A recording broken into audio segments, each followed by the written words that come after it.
There are show breeders that are selling to Doodle breeders and just saying, don't tell anybody about this. Welcome back to the Doodle Pro podcast. I'm Corinne Gearhart, your Doodle specialist and certified dog trainer with over 50,000 hours of hands-on Doodle experience. This is part 2 of my conversation with 3 members of the Goldendoodle Association of North America's board. Kelsey Painter of Fox Creek Farm, Brenda Adtruson of Bren's Doodles, and Shari Hall of Shining Star Doodle. Last week, we talked about how to tell a truly ethical breeder apart from a polished broker website and what real health testing looks like beyond the words vet checked. If you missed it, I'd start there. Here's what struck me at the GANA conference, and it's why I wanted to bring you this half. I watched purebred breeders, even a Dalmatian breeder, a miniature poodle breeder, show up just to learn. Because the level of science and intentionality in that room was so high. And I knew it would surprise a lot of Doodle critics. So today we answer the hardest question of all. Can a Doodle even be bred ethically? Let's get into it. What does it feel like when you hear someone say, there's no such thing as an ethical Doodle breeder? I always question what that person's view of ethics is. As an example, I was given the opportunity to buy an adult mini poodle that came from one of the top Westminster show lines. So this was from a really well-known show line. Yeah. And I took that dog. That dog had a chick number. And for those who don't know what that is, it's basically the Poodle Association says, hey, for a mini poodle, they have to have patella. I can't remember what their testing standards are, but I know it's patella. I think it's eyes and heart, I believe, were the testing that was required to get that chick number. And if you had those 3 tests, you can just give people a number and say, hey, this verifies that this dog has had the testing recommended. So this dog had that, but hips and elbows weren't required because they're small dogs. Hips and elbows don't matter that much because a dog that maybe has those problems that is smaller might not be as visibly, you might not notice it because they have a small frame and so they can still get around. But when I took this dog for orthopedic testing for hips and elbows, the elbows were horrific on this dog. You couldn't tell necessarily just by looking at it. And this dog came from generations of show poodles that had chick numbers. And so who knows, none of the elbows had been tested in that line, but our association requires that to breed the dog. So that dog was obviously retired. But point being is I'm going, okay, is your definition of ethics showing in a show ring and really prioritizing certain methods of breeding, or is it really expanding your notion of how we're producing healthy dogs? So a lot of the criticism we get is you guys aren't ethical because you're not in a show ring. And I'm going, does that actually equate to health? And that mini poodle was an example for me of, hey, that line was proven, and anyone breeding that line, they would say that was ethical, but it wasn't to our standards. So for me, ethical is really doing everything in my power to assure the temperament and health, and then making sure that dog is being put in a situation where the family is supported in all their needs, that I will take back that puppy at any point if anything were to come up. And I don't know, other people, if they have other definitions, that's on them. But you raised something that people say a lot in their criticisms, is that a no good line of a purebred.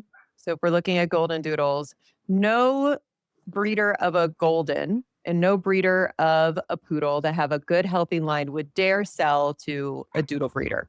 So you guys are stuck with the low rung that don't come from good lines. Yeah, I think that's one of the most common arguments I hear these days now as well. And I'm like, first of all, we have people in our association that used to be purebred breeders that got fed up with certain politics in the show world and then they decided they wanted to crossbreed because I think current scientific understanding of breeding is to not do inbreeding for longevity and health. I think it's starting to maybe change a little bit in the purebred world, but when you're starting with a closed gene pool, there's only so much you can do to increase genetic diversity in your breed, where crossbreeding, we have a lot more opportunity to bring in fresh genes and to not do inbreeding. A lot of purebred lines were started by maybe breeding a granddad to a granddaughter, and they were able to really form certain traits and type in a line. But what are you compromising to do that? And so that might have made sense when all you cared about was developing a dog that could go and hunt a rat in a farm or something. Maybe you didn't care about longevity of that dog if it did the task really well. It was almost looked as a livestock. But now when we're looking at dogs as a family member, as a companion, to us, the bigger goal that most people are prioritizing now would be health and longevity. And so I think that's why our ideas of how to breed are a little bit different than in some of the purebred world. I'm not going to lump everybody. And I totally agree with that. And I wanted to jump in. So the argument, where that argument becomes not very valid to me, is that they're making it seem like the only good breeders in the world are showing their dogs. There are lots of breeders out there that don't show their dogs that are breeding really nice dogs. And you don't have to show to do that. I think that a lot of this argument comes from the lack of understanding that we have two different goals from this side of the world to our side. So we're breeding for companionship. And I know the first thing somebody will say to that is companionship is not a purpose. But in today's world, that is the number one purpose that people have a dog. Walk down the street and ask people, why do you have a dog? They're going to say they're part of my family. This is a pet. This is my companion. Yeah, we're not selling to people who are showing dogs, and we're not generally working with that crowd anyway. So it would make sense that we're not acquiring our dogs from those lines, as we have two totally separate goals. So it's like, of course, we're not working generally with those breeders. And there are breeders that just have NDAs. So there are show breeders that are selling to doodle breeders and just saying, don't tell anybody about this. So there's a lot to that argument that I think is not really considered. And when you're talking about the genetic diversity, GANA actually has a standard where father and daughter can you share what's different about GANA's standard than some of the other clubs or breeds? Our policy is that you can't breed a dog related within 3 generations. So I don't think there is a purebred breed club to exist that has that policy, but I could be wrong. I don't want to make a general statement, but that's generally not a part of the purebred world. Yes, when you have a closed line. Why do you think doodles specifically get singled out in this conversation?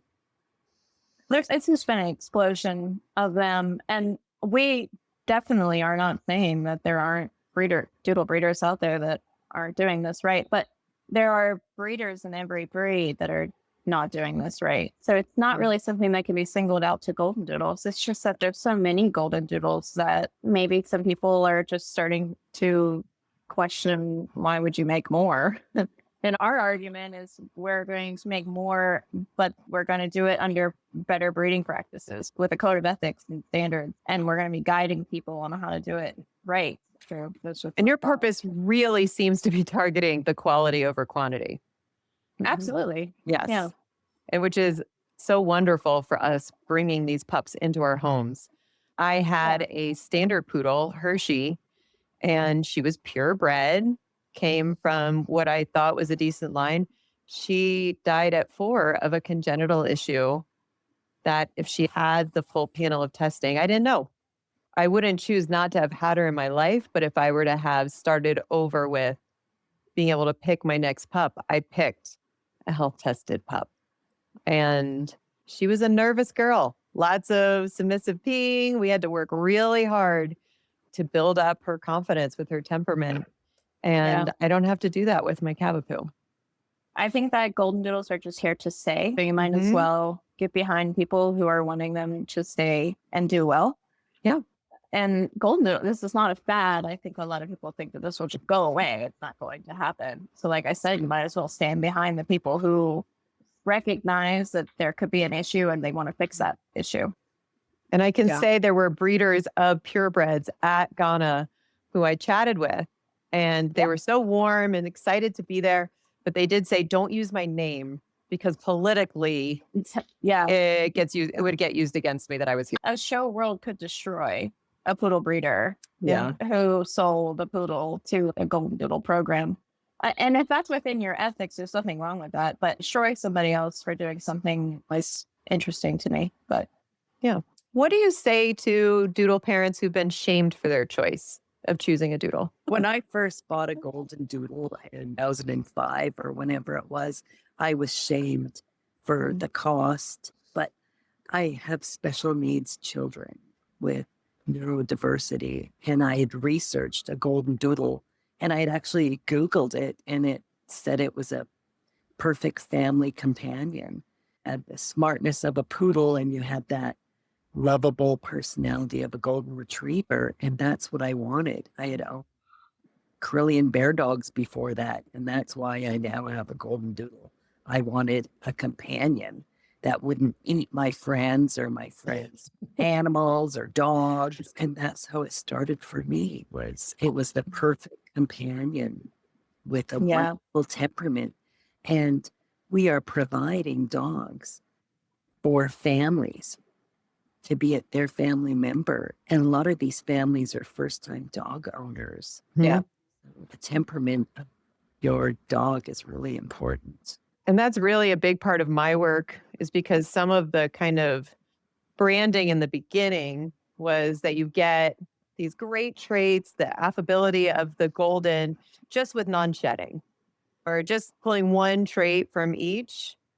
And that's what's so great about the work that you guys are doing of really curating temperament, because we need to understand poodles don't just come smart, non-shedding.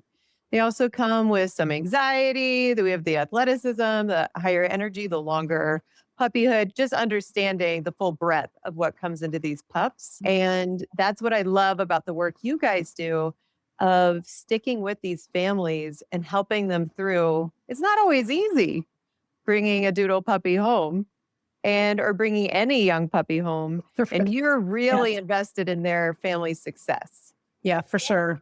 I would say any puppy is going to drive you. I tell anybody, I'm like, even if it's the calmest puppy, I'm like, this puppy will make you crazy at some point. It's still a puppy. You're going to drive Susan at some point.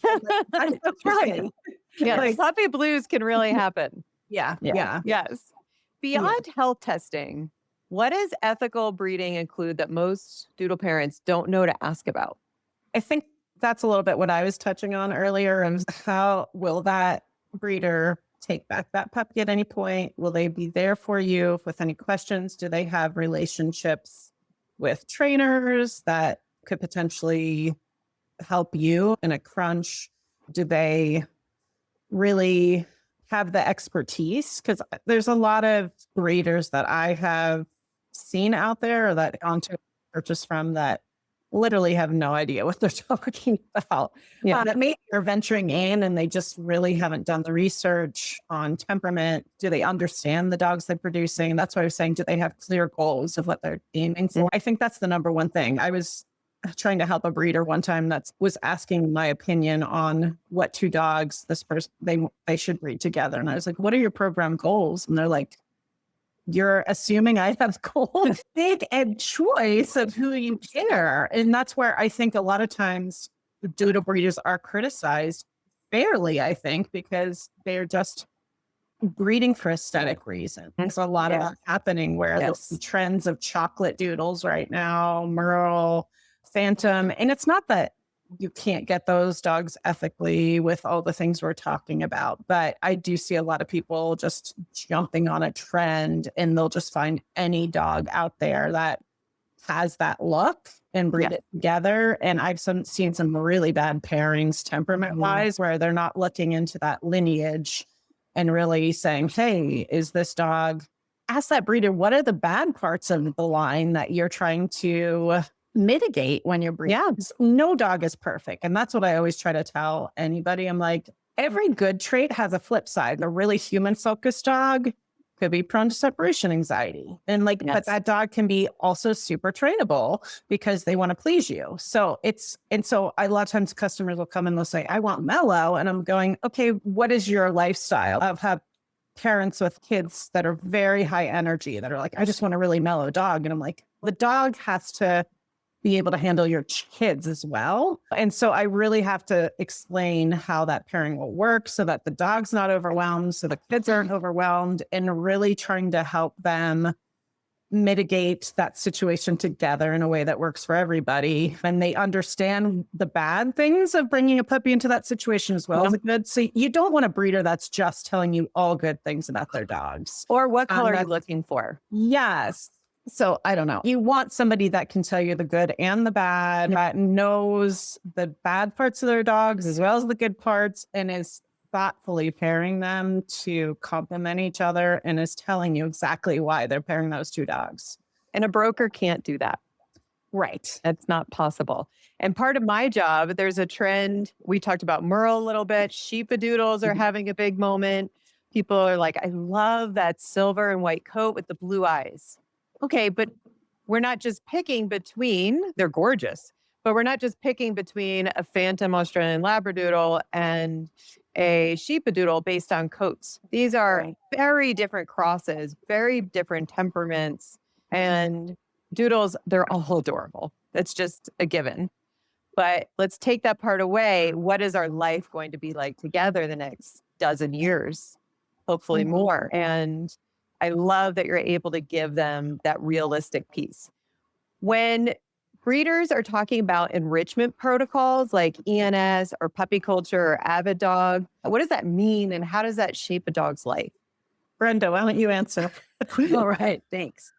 Well, usually we start ENS on the third day if the puppies are healthy, and that little bit of stress helps shape the dog. And when we're using protocols like puppy culture, we're giving that dog different textures and different challenges to help produce a confident puppy. And we only have usually 8 weeks to do it. So we also have to be very careful not to overstress the puppy. So we have to do it on a schedule for that individual litter. Some litters can take different challenges earlier, whereas other litters need more time. You really have to know your lines and your puppies, and then really educate the parents on how to continue what we started. And this also helps match the puppies, because not every puppy in the litter will be the exact same temperament. You might have the shy or calmer puppy, and you might have the very confident, outgoing puppy.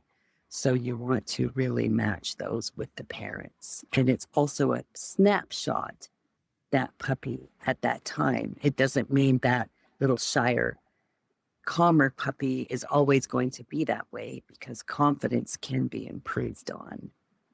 So it's really knowing your puppies. Yeah. I think so many of our I think so many of our listeners are just going to be so surprised at the science and the art that is going into your work and how much goes into this. If a Doodle parent's listening right now and they're realizing their breeder did not meet these standards, what do you have to say to them? People have to start somewhere. I don't think that you should feel shame in any decision that you've made. I think in the future, something you may consider is a lot of people will intentionally purchase a puppy from a breeder that they feel that they're saving the puppy from.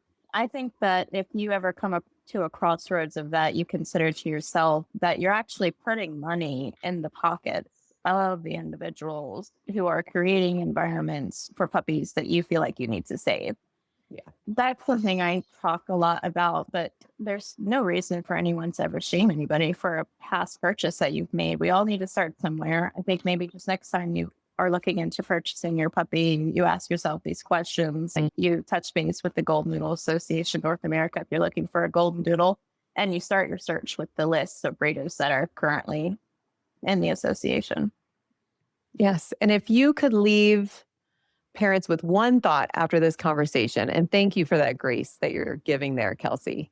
because I had that same experience with my dear Hershey. If you could leave one thought, what would it be?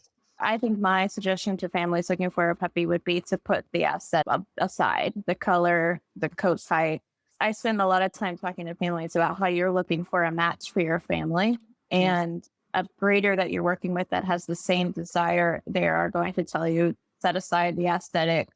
You don't need to have the darkest red puppy. It's going to fade anyway. Focus on the health, the temperament, reviewing the OFA certificates, branch out a little bit and be open-minded on the aesthetic qualities of a dog. I think that right there will help you weed through a lot of if you want to avoid purchasing a puppy that isn't a fit for your family, that right there, just taking that first step will help you with that. Get started on that. I have to say, I completely agree. My logo for the Doodle Pro is a red doodle. Those are adorable. My personal doodle is black. Not the best for videos and pictures, but he's the best temperament fit for my family. So that's what was important. Brenda, do you have any last thoughts you'd like to share?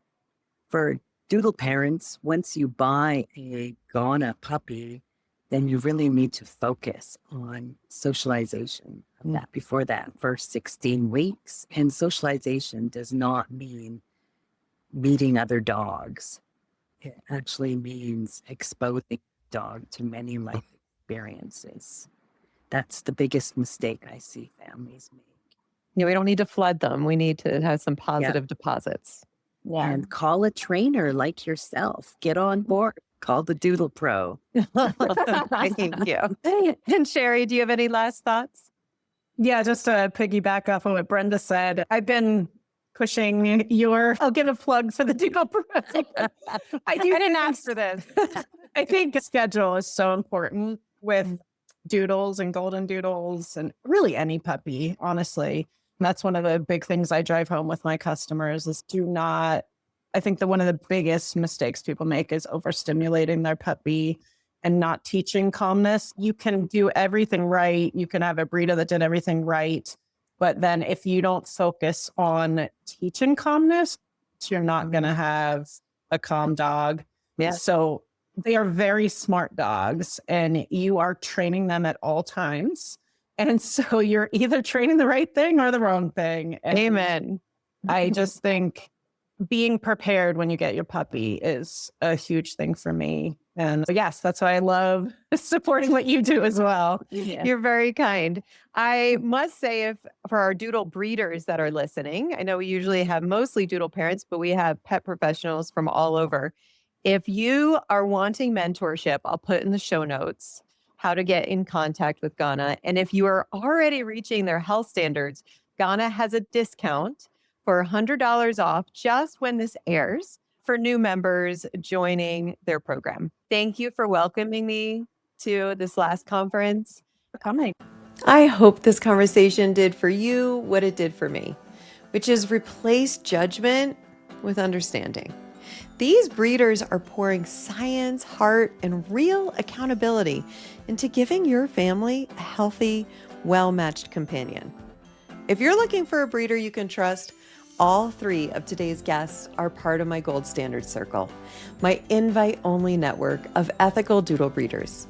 You can find Bren's Doodles, Shining Star Doodles, and Fox Creek Farm linked in the show notes. And if you're searching for a golden doodle in particular, the full GANA directory is at goldendoodleassociation.com. And for the breeders listening, I've got something for you.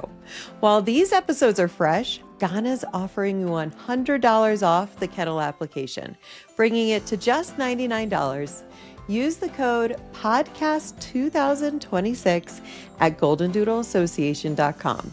If you're already meeting these standards, consider this your invitation to join the people doing this work the right way. One last thing that means the world to me. I've partnered with GANA so that their renewing Golden Doodle Society members receive a copy of my book, Your Doodle's Daily Schedule Blueprint. Getting that book into the hands of new puppy families right alongside these incredible breeders is exactly the bridge I've always wanted to build.